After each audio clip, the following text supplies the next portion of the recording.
হুমকির মুখে শেরপুরের সীমান্তের কাছে গারো পাহাড়ের পরিবেশ ও জীববৈচিত্র্য। কারণ প্রতি বছর ঋতু পরিবর্তনের সময় বনের ঝরা পাতায় আগুন ধরিয়ে দিচ্ছে দুর্বৃত্তরা। মরা পাতার সাথে পড়ে যাচ্ছে শাল, গজারি বাগানের ছোট গাছ, আর ক্ষতিগ্রস্ত হচ্ছে বড় গাছের কাণ্ড। এই আগুন নেভাতে হিমশিম খেতে হচ্ছে বন বিভাগকে। এদিকে পরিবেশবাদীদের অভিযোগ, গারো পাহাড়ের বনভূমিতে আগুন দেয়ায় বিপন্ন হচ্ছে পরিবেশ। এই আগুন বন্ধ না হলে জীববৈচিত্র্যের পাশাপাশি হুমকির মুখে পড়বে স্থানীয়রা। শেরপুর থেকে মোহাম্মদ আবু হেলালের তথ্যচিত্রে ডেস্ক রিপোর্ট।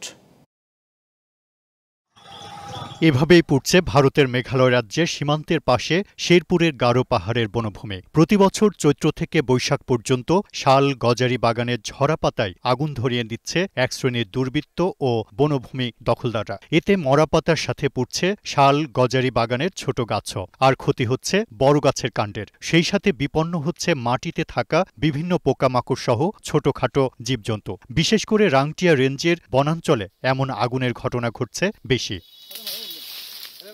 স্থানীয়রা মনে করছেন, বনের জমি দখল করে ঘরবাড়ি তৈরি আর বনের ভেতরে বিভিন্ন অপরাধে যুক্তরাই আগুন লাগাচ্ছে, আর এই আগুন দেয়াই ক্ষুব্ধ তারা।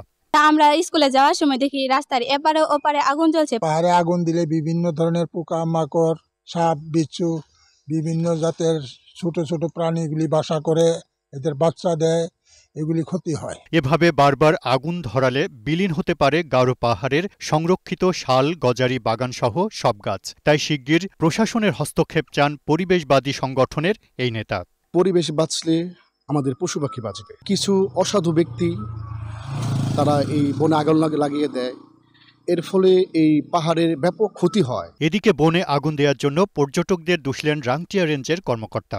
আমার থেকে আপনারা আরো বেশি ভালো জানেন যে কেন আগুন লাগে বা কেন আগুন কিছু সংখ্যক মানুষের দেয়, এটা আমার থেকে আপনারা জানেন। যাওয়ার পথে দেখা গেছে একটা বিড়ি সিগারেট খায়া আগুন ফেলে দিছে, ওখান থেকে আগুনের সৃষ্টিপাত। এরকম জায়গা প্রায় 10 জায়গায়। ঝিনাইগাতির রাংটিয়া রেঞ্জে প্রায় ৯,০০০ হেক্টর বনভূমির বেশিরভাগ জমিতে শাল, গজারি বাগানসহ নানা প্রজাতির ফলদ, বনজ ও ঔষধি গাছ রয়েছে।